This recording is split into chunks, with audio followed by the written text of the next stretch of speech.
providing resources and comfort to caregivers. This is Caregiver Crossing. Well, good morning, everybody. Welcome Hi. to Caregiver Crossing. That's Terry Stacey. Hello. Oh, that's Noah Taylor. Okay. We're all here. This is how this entire day is going to go, my friends. Hey, we're glad you're here. Caregiver Crossing. We are a show brought to you by Joy's House. We are in the Joy's House studio right now, and it's lovely. And we are presented in partnership with our friends at Cardon and Associates. And we're here today and all weekends to talk with you about things caregiving related. Yeah, and just fun. Make Make you smile a little bit, hopefully. Let's smile a little bit right now. There is what is this called? Matchbox? Matchbox. With matches, I love the them. little wooden Not the matches toys. inside, These right? are matchboxes. Well, and not the band. Isn't there a matchbox? Matchbox 20. Yeah. 20. Yeah. I Literally love them. just a little matchbox with a little, oh my goodness, words are not going to be my friend today. It's a Matches matchbox. in The them. people will know. It's a matchbox, and you're Crying out looking. loud. She's taking a match out, and she's going to strike it on the side, and she's going to build us a campfire. But Terry, right before we came on, you said that you did something with matches when you were younger. I love, Noah and I were talking about, I asked him where he hangs out. You know, he's considerably younger, and where he likes to go and what he likes to do, what he likes to drink, eat. And I told him if he's anywhere ever where he sees a matchbox, please get it for me. A book of matches, a box of matches. Very, very, they're rare to find. And he said, I collect them too. And then we started talking about matches because I've always loved matches. I don't know why. We all love our things, right? And I told Tina that I caught the tablecloth on fire at prom. She tried Which to burn isn't down funny. her prom. How did No, you I didn't how know, did but playing with matches. Oh. And I would be a perfect spokesperson for people to say, don't play with matches. Did you drop the match? Did the flame hit the linen? Yeah. Or was there a little ember? Is that what it's called that goes off of it? A little spark. Which is also can be scary. But it was the other way around. I was lighting a candle, but when I wasn't paying attention, and ended up lighting the tablecloth. And it was at the Eagle's Nest. They probably remember. Oh, my me. goodness. It was 1979. How much Eagle's damage nest. was there? And here's what's funny. I was at the table I was at was now my husband. But you weren't He dating. was no. But He he was at the like, table. that girl is literally on fire, and I would like to date her. Not for years later. That is But fantastic. Anyway, I love matchboxes. I collect them.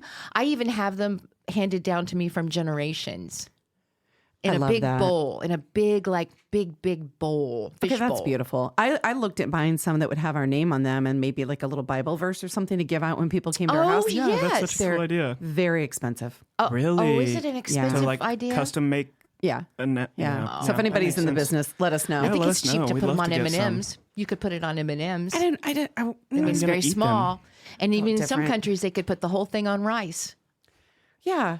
Have you seen the people that No. the souvenirs you can get? No. where They people- write things They on can write whole rice. Bible verses and in poems and things on a little tiny piece of rice. On a grain? On a One grain grain of of rice? rice. Who are these magicians? Anyway, Well, Google speaking it. of food, you want to know what we're talking about this morning? Is it food? Understanding the dietary needs of elderly loved ones. Oh, So, Terry, you cared for, your father. a little bit. And were you particular about what Well, you fed him?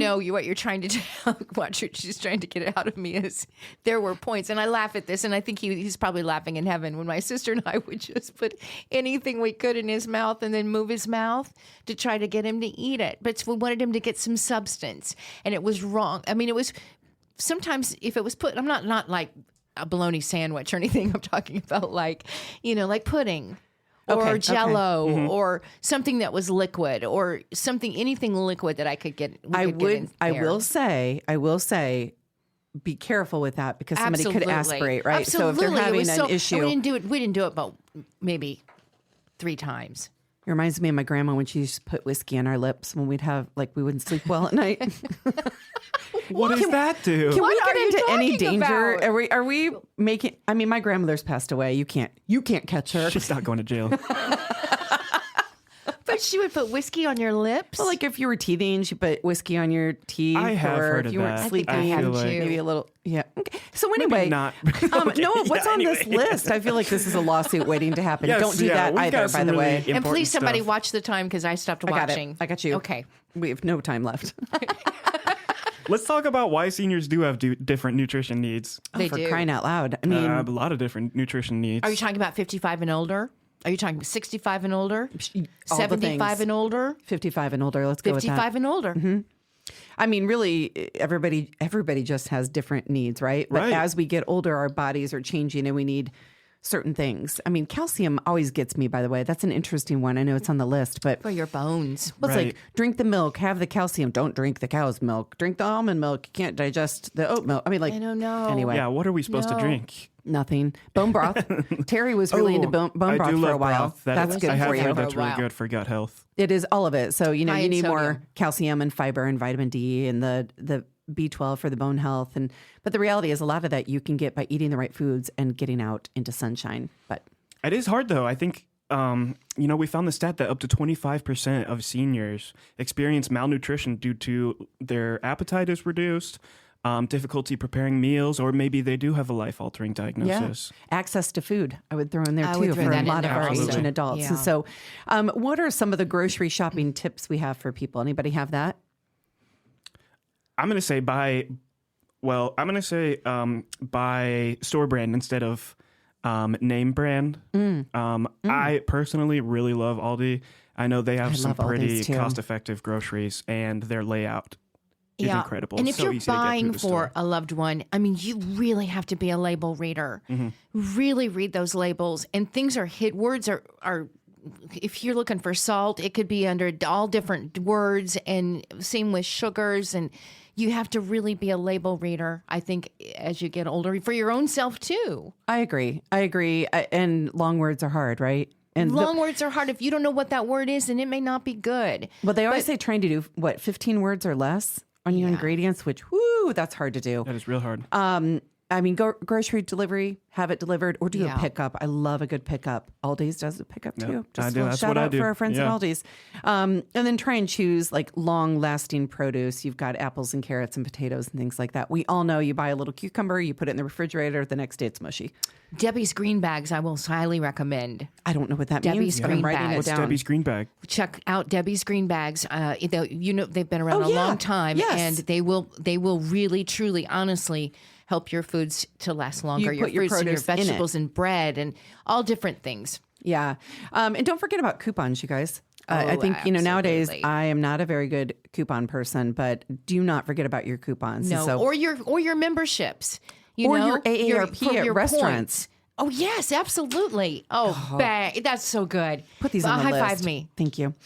I mean, put them on the list. I forget it all the time. I'm a card carrying member. Anyway, we've got to take a break, so we will be back very soon. You can find past episodes of the show at caregivercrossingradio.org, at joycehouse.org. I don't know why that made me and laugh. be sure to like and follow us on This Facebook. is so good. They'll want more. If you'd like to connect with us to discuss show topics, need help connecting with resources, have a question that you'd like for us to answer on air, or just want to say hey, you can reach us at 317-254-0828. Or you can email Tina at joycehouse.org. All right, don't go anywhere. We'll be right back with more Caregiver Crossing shortly.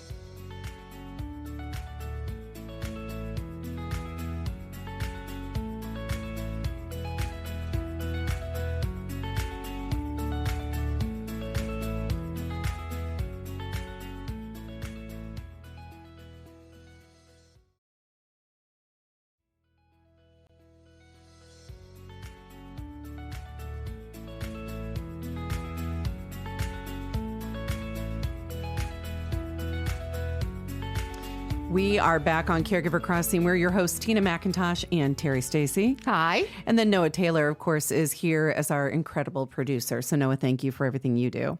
We are honored to welcome Dr. William Hoy to Caregiver Crossing. He is someone who has 40 years of experience. Dr. Hoy is a well-regarded authority on clinical aspects of grief and bereavement, the power of social support healing, and he retired last May as clinical professor of medical humanities at Baylor University, and he wants to focus on his writing and teach for the professional, volunteer, and informal, the family caregiver communities. He's the author of 7 books already. Wow. And has dedicated his career to helping people navigate loss with great compassion and connection, and we are just so excited you're here. Dr. Hoy, welcome to Caregiver Crossing. Thank you. It's my honor to be with you guys today. Well, we're so glad you're here. And, you've spent your career showing people that they don't have to walk this road alone, because we know that grief can feel deeply isolating. And so how does social support shape the way that we heal? Well, you know, Tina, Terry, and Noah, I'm a bit of a unicorn, I suppose, because I'm what some people would call a clinical scholar. I spent most of my life at the bedside before I transitioned to the academy the last 15 years or so of my career. And as a result of that, I think about grief always through two lenses, through both a real hands-on practical kind of approach, but also that of a social historian. And so I really look at this from two vantage points. One being that throughout history, we have never allowed the bereaved to go it alone. No cultural group, no social system on the face of the planet now or throughout history has allowed bereaved people to do it by themselves. As far back as we can go, grief has been done in community with the benefit of social support around grieving people. Interestingly, though, history is not good enough. We always want to ask ourselves, just because we've always done it that way, does that mean it's still best? And I think what the COVID pandemic laid bare for us is, yes, absolutely, we don't do well in isolation. And that's part of the reason we have the uptick. Well, it's more than uptick. It's the rebound pandemic now of mental illness, especially related to depression and anxiety disorders, that was already brewing when COVID happened, but has been put on steroids. So I think there's no question that social support really does shape the way we heal. And we both know that from history and from current practice as well. Caregivers are a little different. Caregivers do oftentimes isolate themselves, and they put that grief on hold and hold on to that in their brains and in their hearts while they focus on their loved ones. What advice do you have, Dr. Hoy, for those that are really struggling to balance caregiving and yet focusing on their own emotional needs, what sometimes makes you feel guilty? I think of that kind of as a three-leg stool. One is to make time for yourself. There's no substitute, even in the informal, familial kinds of caregiving, how important it is to make time, have a nice warm bath with candles, anything, just make time for yourself. Secondly is to keep a journal. That sounds counterintuitive. It's like, I don't have time to do everything I need to do now. Where in the world would I have time to write? My response to that is 10 minutes, even 5 minutes a day writing in a journal is invaluable and will pay rich dividends. The third thing that I think about is to accept help. Most people will be asked, what can I do? Or if there's anything that I can do. If I'm an informal caregiver, I start thinking of a list. What are little practical things people can do for me? Allow people to go to the grocery store for you. A real simple example of that, I just had my second hip replacement 12 weeks ago. A couple of ladies from the Bible study group my wife and I lead asked Debbie on Sunday, hey, I'm going to the grocery store. Can I go for you? And Deb said to me when she got home, you know what? I know that I am perfectly capable of going to HEB myself, but I told Mel, hey, if you'd pick up this, this, and this, that would really help me. And I think to accept help is incredible. I keep a list of things that folks could do if they ask. Don't at all be shy. If people say, if there's anything I can do to help, let me know. Say, well, as a matter of fact, there is. Here's something you could do. Could you pick this up at Dollar General? Could you run this errand, pick up the dry cleaning? Anything, let people help. Yeah, that makes perfect sense. It also makes me wonder, people sometimes, not the grieving individual, but friends or family, neighbors, we don't know what to say when someone is grieving. And so we just don't say anything at all, which doesn't necessarily feel good for anybody. And do you have any maybe like simple but meaningful ways that we can support someone who's in mourning? Just tell us what to say, Dr. Hoy, and we'll do it. Yeah, it'd be great. Yeah, in 3 easy steps or less, right? So, gosh, if that's not maybe the most frequent question that we in professional circles hear is, I don't know what to say. I don't know what to do. Help me. A couple of things that I found really helpful. One is work hard to not minimize the other person's experience. Any kind of word, any kind of phrase that starts with an at least or something like that, you can bet what's about to follow that is something that makes this loss sound like you think it should be less than it is. So if you say, well, at least he lived a long life, or at least he's out of his suffering, or at least he's in heaven, or at least anything else, what you're really doing is saying, knock this off and quit carrying on so much. This isn't as big as you're making it. So just banish that phrase and work to say, this must be really hard. I don't know what it is like to walk in your shoes, but I'm here for you and I care. And then the other thing would be what I was saying a minute ago about informal caregivers accepting support when it's offered. Look for tangible things to do. Look for tangible ways to be of help. Hey, I'm going to the grocery store. What can I pick up for you? Not, is there anything I can pick up? But just in sales, they call it the assumed close, I think, or something like that. It's assume that there is something you can do and work from there. Or those are the things I find most often helpful. Share stories. I never hear grieving people wish that people would quit telling them stories about their loved one who died.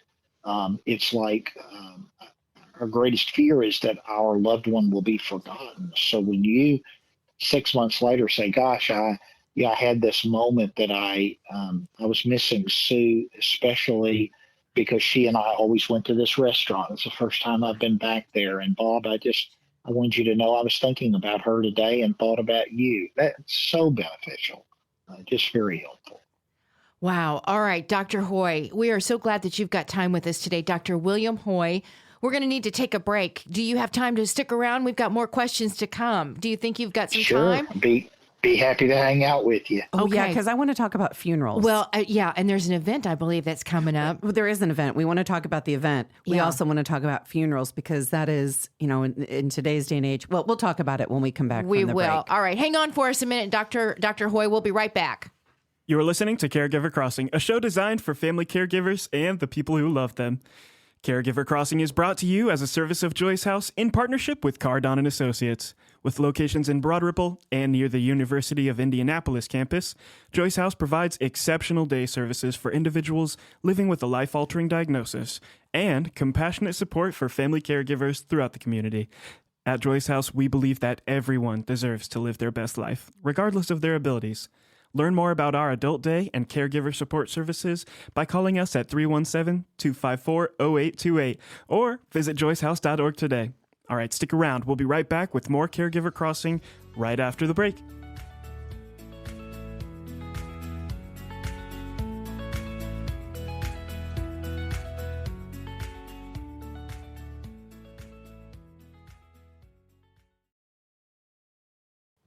We're back on Caregiver Crossing. I'm Tina McIntosh. What's my name? Terry pointed at me and I forgot my identity. Hi, I'm Tina McIntosh. I am in studio with my co-host Terry Stacy, our producer Noah Taylor. Hello. And we are on the phone with Dr. Hoy. And he has an incredible introduction. I hope you were with us for the last segment because he has done so much. We want to dive right in now, Dr. Hoy, because we want to talk about funerals. You've written an entire book. You have 7 books so far, but an entire book on the subject. And we have to ask, why do funerals matter? Like, what role do they play in helping people heal? Sure. Well, that was the question that was posed in the title of the first book. I actually just released the second sequel to that called Creating Meaning in Funerals. last fall. Rutledge published that also. But Do Funerals Matter, published about a dozen years ago, posed the question of do they, and again, looked at, like I was talking about in the earlier segment, an historical perspective on what we have done throughout history and around the world. Essentially, what we think about is that because we grieve in community, it is really important that we gather together and honor our dead loved ones in community as well. And so that's why it is so important that we draw people together, preferably people from all different segments of one's life, that we stop and spend some time saying death matters because life mattered. And therefore, we want to honor that, and we want to take a few minutes. It's usually not an all-day affair. It's usually, an hour. But we want to take some time just to say life mattered, and your life mattered in mine. And do you think, Dr. Hoy, that the funerals are really more for the living than for the person who has passed, or are they for both? That's a great question. Out of my theological heritage, we would say the former, that it's very much for the person, for the people who are left behind. I have a funeral director friend just sold his business 5 years ago and died real suddenly about a month ago. But Bruce's favorite expression was, when you're dead, you've got the easy job. And I think that's so true. Yeah. Yeah, Right. I mean, it's those of us who are left who have to pick up our lives and figure out where we're going from here. And I think funerals help to center us into that by honoring the life that was lived, talking about character qualities, and pointing a way forward. It's so interesting because this younger generation, Dr. Hoy, they're starting to do living funerals where they have the service so that they can understand when they need that boost of how important they are in lives. They want to hear it. They want to hear what people would have to say about them when they're gone. And those are starting to pop up more and more. But you've been at this a long time. You've seen some of these big changes, I'm sure, in how families approach funerals and memorial services today. They've become a little more celebratory than sad in many instances in this day. What do you say? Yeah, well, it's a funny dichotomy. We work the hardest to talk about celebration when there is the least celebration to be done. Yeah. So I can sort of get when the 95-year-old dies after 10 years with Alzheimer's, and people say we want to celebrate his life. That's not when we say that usually. It's when the 19-year-old is killed in a car crash. Yeah. And True. there's nothing celebratory about that. And it drives that whole term celebration of life drives me crazy because it implies that grief is not spoken here. And what we inevitably do is we send grief underground instead of saying we'll honor life, but we're going to cry, and we're going to cry great buckets. So I hope people are crying at my funeral because I'd like to think that I have touched enough souls over my life and career that somebody's going to miss the fact I'm dead and that they're going to notice that. So I think we have to change our vocabulary. The whole celebration of life thing, in my estimation, is simply a thinly veiled attempt to do an end run around the pain and say, we are not going to hurt. And I'm sorry, the greater the loss, the greater the hurt is. That's interesting. It's interesting to hear your thoughts. I appreciate them. Let's talk about the event that you're hosting with Flanner, Buchanan, and our friends here at Joyce House. What do you got planned about these sessions? Because they've got really fun.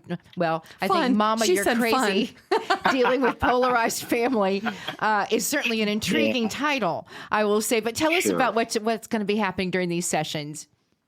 Yeah, so it's two sessions on that Tuesday. And essentially, what I like to do is to say, let's talk about practical techniques, things that a caregiver, a professional therapist, a hospice chaplain or social worker, whoever, here's a practical thing I can do, a practical skill I can use.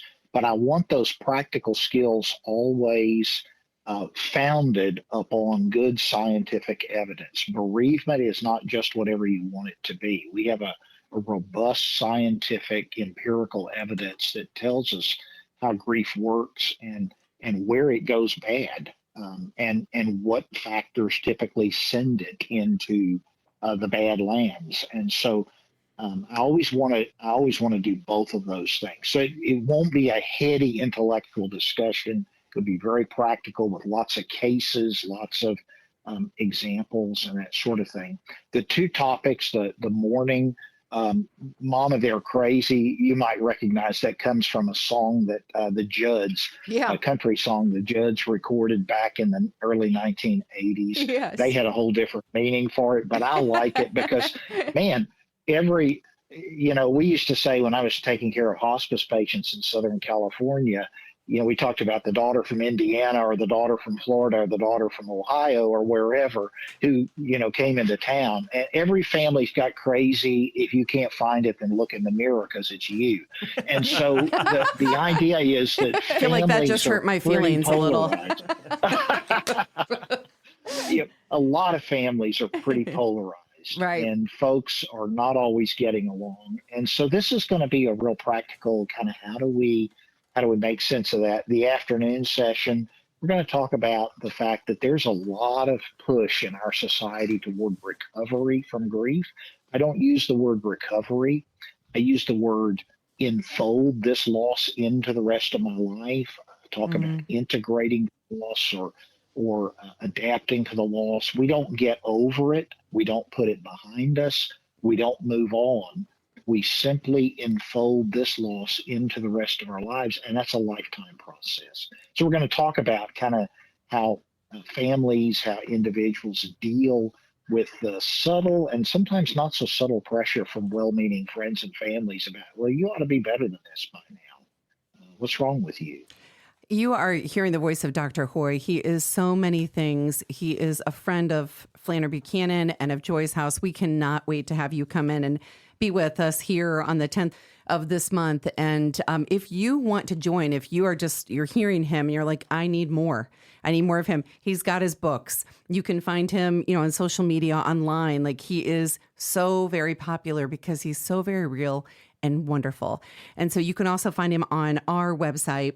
If you want to attend one of these events, you let us know. We want to have you there. And you can always email me, tina@joyshouse.org. We have to go. Dr. Hoy, we will see you very soon. We're grateful for you in this world.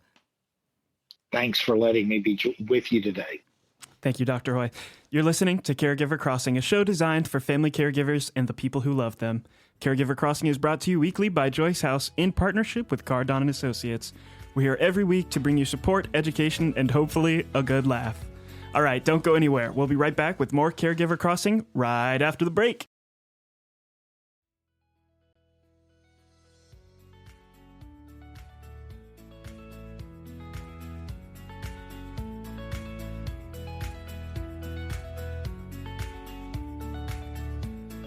Oh, that's me. Hey, we're back on Hi. Caregiver Crossing.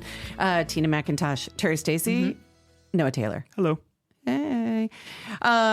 We know that these topics that we're talking about right now are a little bit heavier, but it's also about the love, right? Right. We're trying to connect the love and a little bit of that grief that we're going to be focusing on in March. So I think this is a really good segment that's going to connect the two. Yeah, and we can't be afraid to talk about these things. No. Well, what is it about? Well, why don't you read that quote there that he gave us as an opening thought? Love doesn't end when life does. It changes, it lingers, and it continues to shape us in ways big and small. All right. Does that mean anything to you? Let me do it again. Love doesn't end when life does. It changes, it lingers, and it continues to shape us in ways big and small.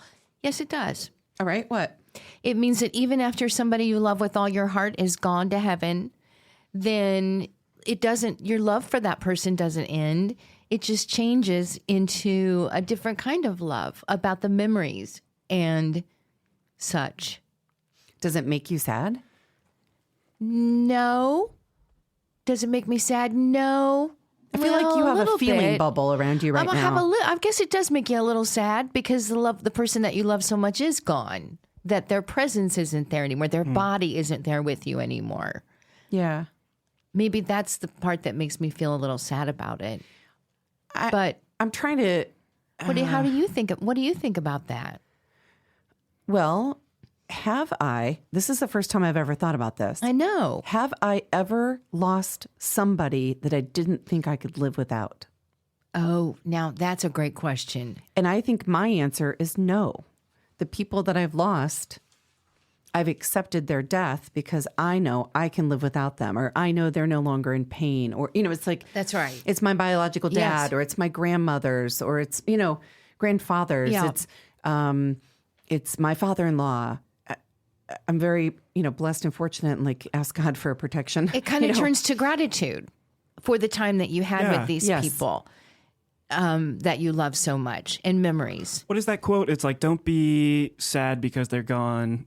Be happy because they were here, because they basically, were here. Yeah. because they were Yeah. that they lived. I think for me personally, it's how their love lives on, like through your other friends and family. It's like it's the love that person showed to everybody else, and now that they're showing that in their own way. That's good. I hadn't thought about that either. But yes, you're right. And when you think about the others that loved that person so very much, yeah, It is really, though, it brings you pause, like for these deep thoughts, right?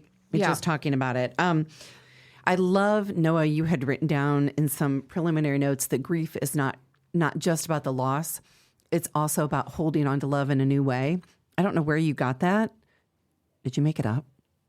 I didn't make it up. Well- I found it on Facebook. It's very true. Yes. It's not just about loss. It's also about holding on to love in a new way. And I think about things like, so my dad, my biological dad, I have a headshot picture of him. This is going to sound weird. It's in our garage. It's above my father-in-law, a picture of him and his family. And sometimes when I go by, I just like, hey, Dad, like I boop his nose, or, like I have just a moment of connection with him there in the picture. And I think about him, and then I take my LaCroix and go inside, but it's just a moment. no, but it is interesting how those moments pop up, and that always makes me think that Dad's like poking you a bit, or you like my dad's poking me a little bit and say, "Hey, I'm here. So I'm still here in your brain, in your heart," and it can be as simple as just today. You know how your memories pop up on your phone, and there was one of my dad talking to my dog, and it's just it just stops you from whatever you're doing for a minute, and make you hopefully feel joy. And that's what it does. It doesn't make me feel sad. So the joy is starting to take over. Yes. that So is here's starting to take a over. good question. Have you ever caught yourself doing something that reminds you of your loved one? Noah. Absolutely. After my dad passed, he was the biggest fan of all kinds of music. Yeah. And one thing I remember specifically is just like being in the car and like rapping along to his favorite Eminem song, or like, just like singing along to one of his favorite songs that maybe I don't even like all that much, but just having that feeling, like the memory of like singing along with him to the song. Like those kind of moments. Music is amazing, isn't it? Yes, yeah. How It's it does such a take you connector. right. It is such a connector. Memory, like all of it. So mine is my grandma Ethel, who I've talked about before. If she were walking, first of all, she never went a long way across like a parking lot. You always went straight across so you didn't get in other people's way. It was always considerate. And then if you saw like some of the rocks kicked out of landscaping, you put them back.